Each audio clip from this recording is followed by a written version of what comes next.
Radio. Les Français parlent au français. Je n'aime pas la blanquette de veau. Je n'aime pas la blanquette de veau.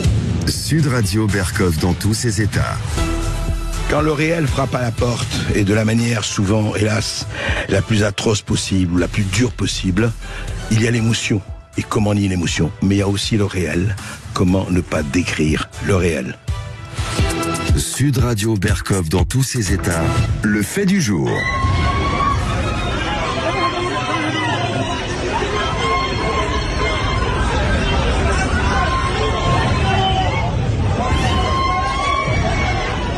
Le chaos, les hurlements, les cris, les bombes, les missiles, les tortures, tout cela terrifiant mélange effectivement de toutes les guerres et à chaque fois on se dit mais c'est pas possible, on va pas continuer, ça va s'arrêter, nous sommes civilisés, nous sommes raisonnables, nous sommes rationnels. Eh bien, malheureusement la rationalité, vous savez, elle disparaît assez vite quand justement la violence et la manipulation s'installent.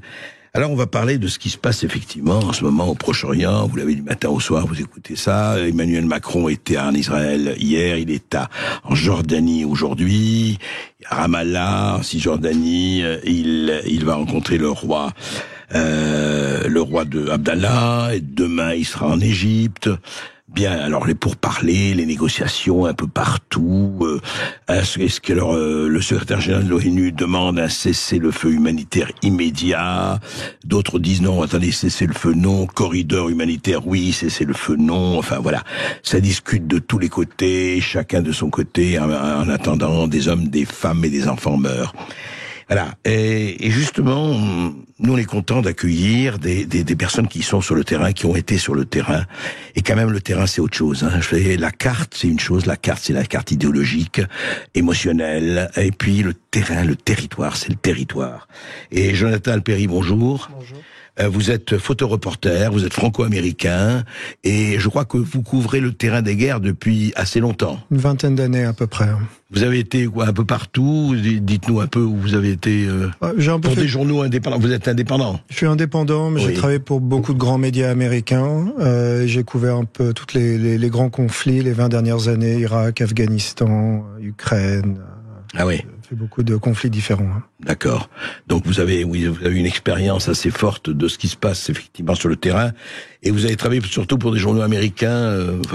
J'ai un peu travaillé pour la presse française à une époque, Paris Match notamment, mais il y a une dizaine d'années. Mais j'ai surtout travaillé pour les grands médias américains comme Bloomberg, Vanity Fair ou Wall Street Journal. Enfin, pas mal de publications de la sorte. Très bien. Alors là, vous avez passé 2 semaines effectivement après l'attaque du Hamas sur les kibboutz de Gaza le 7 octobre. Vous venez de rentrer de là-bas. Vous avez été donc à la frontière gazaoui, à la frontière de Gaza, et puis vous avez été en Cisjordanie. Ouais.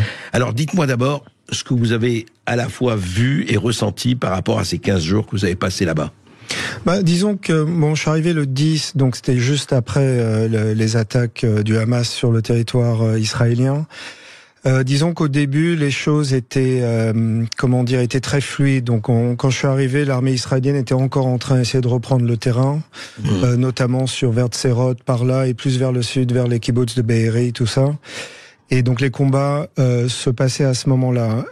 Aussi au même moment, en Cisjordanie, les choses étaient très calmes. D'ailleurs, elles sont restées assez calmes jusqu'à aujourd'hui. Il n'y a pas eu encore de grands mouvements. Oui, c'est ça, c'est d'ailleurs intéressant parce que ça fait 15 jours. Il n'y a pas eu de grands mouvements en Cisjordanie. Il n'y a pas eu de manifestations monstres, etc. Très peu. Non, il y a eu quelques morts. Par contre, ce qui se passe encore aujourd'hui, c'est qu'il y a beaucoup de Palestiniens qui ont été arrêtés par les Israéliens, à peu près 1 millier. Je crois qu'il y a eu une 50aine de morts, donc j'ai passé pas mal de temps aussi en Cisjordanie pour voir, mais de manière générale, c'était très tendu, évidemment, à Ramallah, mais c'était quand même assez calme. D'accord. Il n'y a pas eu de soulèvement, comme beaucoup de gens pensaient. Alors, est-ce que vous êtes allé, est-ce qu'on vous a laissé aller dans les kibboutz? Se sont passés des choses extrêmement violentes, on peut dire des massacres, ou pas? Si, on a eu accès. Donc là, évidemment, les autorités israéliennes contrôlent énormément les médias, surtout dans ces zones-là, juste à la frontière de Gaza.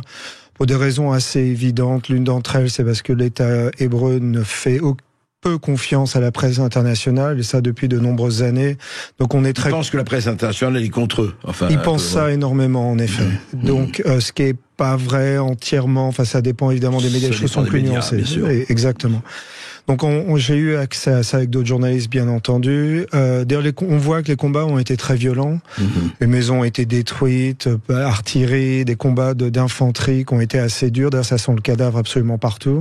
Ah ouais. Et on voit encore, il y a du sang un peu partout. On voit les restes des armes qui étaient utilisées par l'infanterie du Hamas. Donc ils se sont vraiment accrochés sur le terrain et en effet, ils ont tenu quelque temps. Bon, évidemment, à terme, ils avaient très peu de chances de gagner, mais je pense pas que c'était le but de tenir le terrain. C'était vraiment pour faire un éclat et je pense qu'on en parlera. Bien sûr. Alors justement, mais parlons-en maintenant. C'est-à-dire, est-ce que vous avez vu, parce qu'on dit encore qu'il y a eu, enfin on a montré qu'il y a eu quand même des véritables scènes d'horreur. Je veux dire, des femmes, des enfants, des vieillards assassinés ou même éventrés, etc., etc. Vous personnellement, on vous a laissé voir, vous avez vu quelque chose de ce genre ou pas? Non, ils n'ont pas vraiment laissé accès à ce genre de choses. Par contre, on a vu les soldats du Hamas tuer des choses comme ça. Donc ça, c'était possible. Par contre, il y a beaucoup de choses qui ont été dites sur. On a dit une fois que une femme enceinte a été éventrée, tout ça. Oui. Ça, personnellement, j'ai pas vérifié. Oui. Alors évidemment, comme vous l'avez dit justement, la première chose qui disparaît quand il y a la guerre, c'est la vérité. Après, la propagande se met en place des deux côtés. Bien sûr. Donc là-dessus, je me prononcerai pas, mais c'est sûr qu'il y a eu des massacres. Hein. Ça, ils ont tué beaucoup de civils. Et après, les pertes ont été pas mal entre les soldats qui se sont battus pendant un certain nombre de jours sur ces zones-là. Après, évidemment, je pense que une des stratégies du Hamas a été aussi de massacrer pour des raisons très calculatrices. C'était pas dans l'émotion, mais vraiment c'était très concentré et d'un calcul très terrorisé au vrai sens du terme. Voilà, exactement. Et ça, c'est des vieilles stratégies de guerre qui sont très anciennes. Ça y a rien de nouveau là-dessus. Donc, je pense qu'on parlera de ça aussi, des raisons pourquoi le Hamas a décidé de faire ça. Alors justement, et puis la question que tout le monde se pose, c'est lancinante, et je ne pense pas que vous ayez la réponse ou quiconque ait la réponse aujourd'hui, mais quand même, est-ce que vous avez discuté autour de vous, vous avez quand même la discussion avec les gens que vous rencontrez, comment Israël s'est laissé surprendre, parce que on se dit toujours d'habitude Israël le meilleur service de renseignement du monde, et d'ailleurs des militaires israéliens qu'on a vu, des femmes sur les réseaux en train de dire, il dit mais s'il y a un rat qui passe sur la frontière gazaoui, on les drones, tout ça, on voit tout, on monitore tout comme on dit, et puis là quand même le Hamas est arrivé sur terre, sur mer et dans les airs. Il y avait pas 5 personnes, c'était pas un petit commando, c'était vraiment je dis pas une armée, mais enfin comment les gens, qu'est-ce que les gens disent, même si c'est pas vrai, mais le ressenti des gens par rapport à ça? Je pense que du côté israélien, ça a été une grande surprise en effet, et on s'aperçoit que tout système est imparfait, il y a toujours des failles. Je pense que personnellement, qu'une des grandes raisons pourquoi le Hamas a pu faire ce qu'il a fait le 7 octobre, c'est plus en référence à ce que les Israéliens pensent d'eux au niveau des instituts de l'État israélien. Et je m'explique. Ce que je veux dire par là, c'est que je pense qu'il y a une certaine prétention du côté israélien et qui a sous-estimé largement ce que le Hamas était devenu. Entre 2007 et aujourd'hui, c'était plus du tout la même organisation au niveau structurel, militaire, entraînement. Évidemment, l'Iran est assez brillant dans ce genre d'opération. Clairement, on voit les empreintes de l'Iran derrière. Donc, je pense qu'il y a vraiment eu un espèce de ils sont pas capables de faire ci et de faire ça. Et finalement, s'ils l'ont été, et ça a vraiment été un choc et un réveil pour les Israéliens. Hein. C'est ça. Et on le sent, oui, parce que c'est ça. Vous dites, oui, le Hamas, ça reste des attaques de commando. Pourtant, il y a eu depuis 20 ans, enfin depuis 2007 en tout cas, le Hamas attaque systématiquement. Et Israël répond, alors une fois en envahissant Gaza, l'autre fois, puis c'est les bombardements, etc. Et vous avez senti, alors, avec l'armée israélienne que vous suiviez, etc., il y a quand même un certain désarroi, même s'ils ne le montrent pas, même s'ils ne vous le disent pas, ça se ressent. Il y a un désarroi chez les Israéliens, les Israéliens que vous avez vus. Alors, des amis que j'ai qui sont dans l'armée ou dans les forces spéciales, ou les gens que j'ai rencontrés directement sur le terrain, il y avait d'une certaine manière un souci de vengeance, évidemment. Bon, ça, là, on est dans l'émotion. Bon, ça, c'est propre à tous les êtres humains. Mais je pense qu'il y a vraiment, du côté purement militaire, une envie d'en découdre et de résoudre le problème de Gaza une fois pour toutes. Donc envahir, reprendre contrôle entièrement du territoire avant qu'Ariel Sharon se retire. 2005. Exactement. Donc je pense que c'est ce qu'ils aimeraient faire. Évidemment, je pense qu'on en parlera aussi, mais les États-Unis ont mis sérieusement les freins là-dessus. Et donc pour l'instant, on se demande vraiment s'il y aura une invasion. Au jour d'aujourd'hui, on peut vraiment se poser la question. Oui, vous personnellement, oui, vous demandez si ils vont ils vont envahir Gaza ou pas, et c'est pas sûr du tout, d'après vous. C'est vrai qu'au début, on pensait tous que ça allait arriver, en partie parce que l'État israélien avait la légitimité pour le faire, qui est une fenêtre très courte. Après ce qui s'est passé, c'était vraiment une opportunité dans ce sens-là. Là, l'opportunité de la fenêtre est en train de se refermer assez rapidement. Et je rajouterais qu'une des grandes faiblesses de l'armée, donc de Tsahal, de l'armée israélienne, c'est son allergie à avoir des pertes de soldats. Et je pense que ça s'est interprété de manière très juste par le camp adverse, qui, eux, ils peuvent perdre des milliers de soldats, ils ont perdu plein, on dit 1500 là, dans leur histoire. Et même ça devient une gloire. Oui, exactement. C'est le martyr. Exactement. Etc. Donc, mourir pour la cause dans toutes les guerres est un avantage certain. Et vraiment, je pense que l'armée israélienne a peur de ça, et que si elles allaient vraiment sur le terrain et reprendre Gaza, ils auraient des milliers de pertes assez rapidement. Oui, c'est ça. Et c'est ça la question. Et ça, c'est quelque chose, oui, c'est-à-dire que pour eux, toute vie est pas sacrée. Ouais. Et eux disent au contraire. D'ailleurs, on a vu les mères de djihadistes qui disent, mais moi, je sacrifie mon fils et même mon petit-fils à la cause. Il ira au paradis, etc., etc. Oui. Et ça fait, c'est vrai, un sacré déséquilibre. Enfin, si on regarde des choses, encore une fois, de sang-froid, hein, c'est... Ouais. Oui, c'est clair que c'est un des avantages. Et en fait, c'est une interprétation un peu de la guerre à l'américaine. On fait la guerre sans vouloir des pertes. Alors les pertes adverses, ça c'est pas grave, mais d'avoir des propres pertes. Et de ça, l'armée israélienne a vraiment été imprégnée de cette culture-là, qui n'existait pas, à mon avis, avant la guerre de Kippour, dans les début des années 70, où ils acceptaient beaucoup plus de pertes. D'ailleurs, ils en ont eu pas mal. Ouais. Et là, évidemment, moi, à titre personnel, je répondrais, on peut réagir comme ça, mais on aura des pertes de toute manière à terme. Donc si on règle pas le problème dans le sens militaire côté israélien, si on règle pas le problème maintenant, le problème ne sera pas résolu plus tard. Il y aura des gens qui mourront de toute manière. Et oui. Alors, parlez-nous, vous êtes allé en Cisjordanie, vous êtes allé où exactement? Alors, j'étais à Ramallah, j'étais à Al-Ram, qui est juste en dessous. Je passais pas mal de temps à Est-Jérusalem, évidemment, et puis un peu les zones autour pour voir un peu comment ça se passait. J'étais aussi dans le camp de réfugiés de Choufat, qui est à peu près dans la même zone. Oui. Donc là, on est rentré. Là, il y a des clashs assez réguliers, mais... Est-ce que c'est toujours alors juste une première question, juste là-dessus, est-ce que c'est toujours l'autorité palestinienne qui a la même mise, ou le Hamas a pris beaucoup, vu ce qui se passe, et qui, de leur point de vue, c'est une victoire, quelque part, hein, puisque le Hamas a réussi, entre guillemets, à faire ce qu'il a fait, ou est-ce que c'est toujours l'autorité palestinienne qui a la maîtrise de ce côté-là? Ouais, la question est intéressante parce que les gens doivent comprendre qu'il y a toujours eu des tensions entre le Hamas et les autorités de Cisjordanie, donc de Abbas aujourd'hui, de Mahmoud Abbas, par Mahmoud Abbas, exactement. Parce qu'on sait que le Hamas a été créé par les Israéliens, en partie pour justement créer la zizanie ou la dissension entre les différents. Ils n'ont pas été créés par mais ça a été utilisé, pardon. Exactement. Ouais. Donc ça a été utilisé et bon là, ça aurait retourné dessus assez violemment, mais par exemple, dans le camp de réfugiés de Choufat, on a pas mal passé un peu de temps et on va parler à pas mal de gens.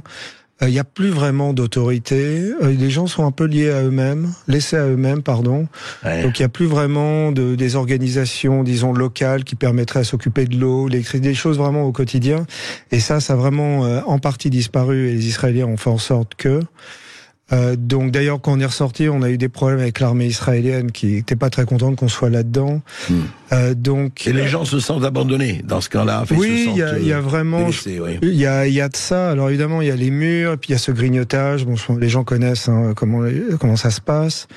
Donc je pense que, mais à nouveau il n'y a pas eu de grand soulèvement, en tout cas pas encore. D'accord. Et d'ailleurs, on le voit aussi à la frontière libanaise avec le Hezbollah, il y a des clashs et tout, mais il n'y a pas vraiment de grands combats. On a l'impression que le Hezbollah est prêt à entrer massivement en guerre, quoi. Pas encore. Je pense que avoir 2 porte-avions américains, ça fait réfléchir quand même. Sûr. Ça fait beaucoup de puissance de feu. Et mais après, bon, on sait jamais. Les choses peuvent. Et le ressenti des Palestiniens de Cisjordanie, ce que vous avez rencontré, que ce soit à Ramallah ou ailleurs, c'est quoi? C'est une résignation? Qu'est-ce qu'ils sentent? Qu'est-ce qu'ils vous ont dit? Je pense qu'il y a toujours une résiliation dans le fait qu'il y a de la tension, elle est constante, et les gens, évidemment, comme se sentent... les choses n'évoluent pas, en fait, sur le long terme.